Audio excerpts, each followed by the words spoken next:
P3, the proper positioning of the empty hand.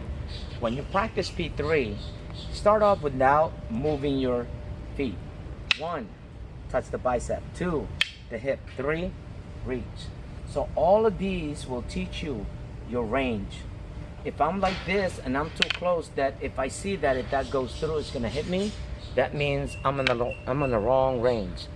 But if I go here and I step back, where on your P3, when you do the proper striking with the blade, you should have a complete X or a perfect X on the top, and use your stick.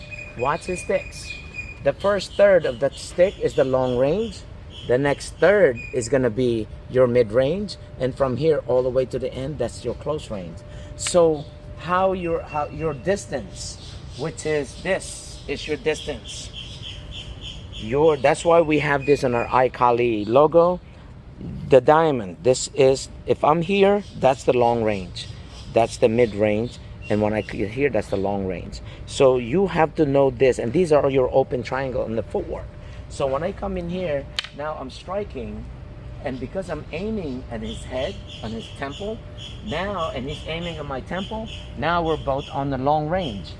If he aims high, some people like to aim at the stick, I'm aiming at his temple, and he's aiming at the stick, and this is part of the reason why when you train, people get hit on the fingers.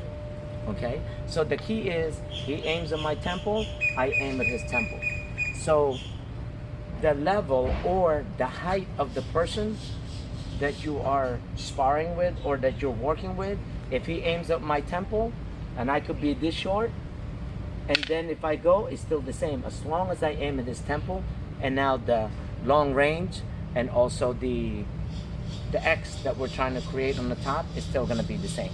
Okay, so on P3, the first thing is touch the bicep, come back, hip, and reach. Now you notice when you're that far and you can't touch the hand, you tend to lean in and touch that wrist, and your movement is hand down and back. 1, 2, hand down and back. And your goal is to just get that feel. A lot of this stuff that we're doing is sensitivity drill. When I feel that he's about to grab me, I take it out. That's basically, or I can see that I can grab his hand, then you grab. So basically, it's not when you practice this so you can continue the flow, you do it slow and back. Now, because we can see the P3, now I can move and back. This is one of the reasons why the footwork is so important. So now you see how he's leaning? Because I switch. Now in one step, I'm already in. That's part of the reason why we do the footwork. Because here, and back. Now when I step in, I can also step in with this, but when I step in, he's hitting, now I'm gonna be close. So what I do is, when I step in and I switch, I step in there, now I'm on the side. Look how long, if he hit me, look how long it takes for him to hit me. So I'm on the, what we call the safe zone. As opposed to 1, 2, when I step with this, I'm running into the strike, which is speeding up the process. But when I move and I switch leg, when I touch that, now when I take that one step, I'm away from his weapon. And the key is from there, now whatever I do, I'm away from it. And it takes him that much longer to get to me as opposed to going towards it. So this is the importance of P3, the touching where you place your hand. Once you get that, you can speed up the process by stepping in and then step. See, and you notice, he's not doing the footwork, so now I'm coming in. So I'm here, but then you change. So basically what you're doing is, in all the movement, you're like looking, which is what we call quartering. You're looking for that angle of attack. Look at that. Now I can hit. And then if I push this down, he won't hit down. Where the only place he can hit is high, which is my hand is ready. Okay, so that's why the P3 is so important, and where you place the hand. Okay, when you combine that with your footwork, see? Combine that with your footwork, it's easy. Look at that. and that's why your hand goes here to your bicep. So it teaches you how to close the gap, how to close in as safe as possible. Look at that, you're protected. And that's one of the first things that I want you guys to work on, is be able to do P3 stationary. And you notice my hand is almost like cutting with the blade. That's it.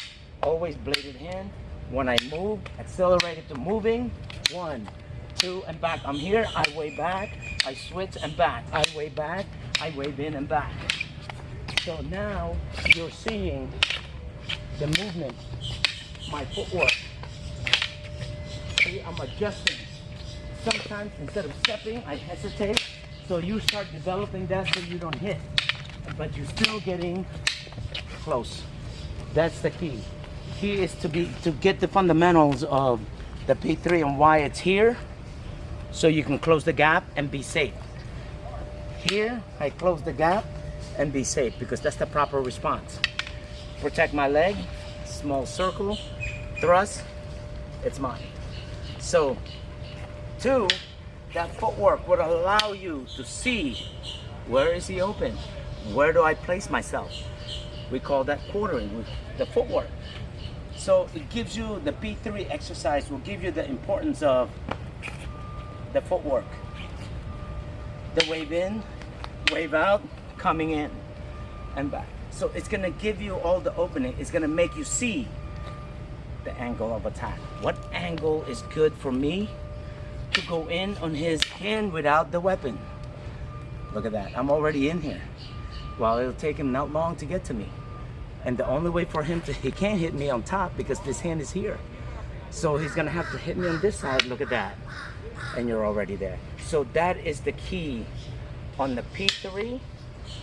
I practice it every day. Even if I'm by myself, with a partner, I can practice by myself.